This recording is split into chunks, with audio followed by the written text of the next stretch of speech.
vlastne túto stoličku som vymyslel pred 25 rokmi. To je patent, hej, môj teda štávny.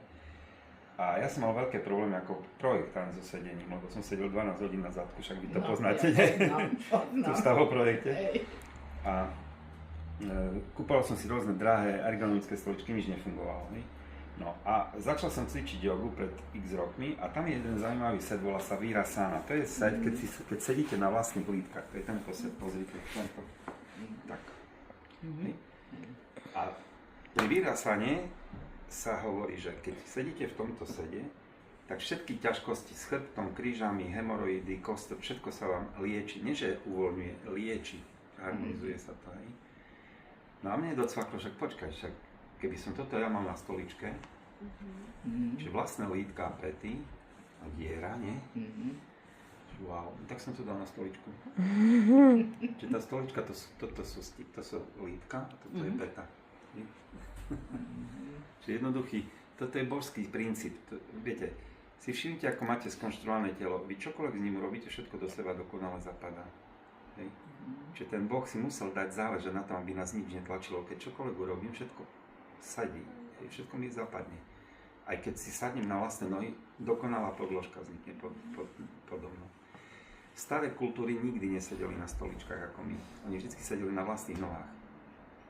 Aj keď sedeli, oni to volali Vyasasana, to bola taká zvýšená plocha, ale on si tam sadol a zase na vlastné nohy. Čiže nikdy nesedeli, jak my, Európania, že zadkom na pevnú plochu.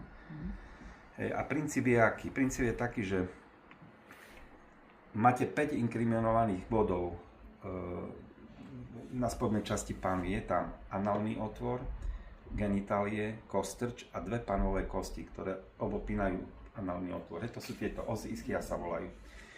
Tam nie je žiadne tkanivo, tam nie je žiadne sval, to je priamo koža, buch. A naši lekári a naši anatómovia volajú tieto 2 kosti, že sedacie kosti. A ja som povedal, na tom sa sedieť nesmie, to je blbosť. Lebo keď na tom sedíte, máte problémy. A oni to volajú sedacie kosti, to sú tie spodné 2, medzi ktorými sú genitalia a análny otvor, to je kostrč. No, čiže princíp klasického sedenia, keď sedíte na pevnej ploche, čo každá stolička je pevná, tak ako vy sedíte, vy dosadnete na tie kosti, o chvíľu vás to začne tlačiť, tak začnete robiť Však sa ohýbate, hej, pozrite, lebo vás to tlačí. Lenže pri prvom pohybe, keď sa posuniete napríklad dopredu, zaťažíte kostrč. Ona začne prúžiť a začne vás boliť kostrč. Potom sa posuniete na ľavú stranu, aby ste si uvoľnili kostrč, čiže tancujete na tej stoličke. Si všimnite, keď sa budete pozorovať,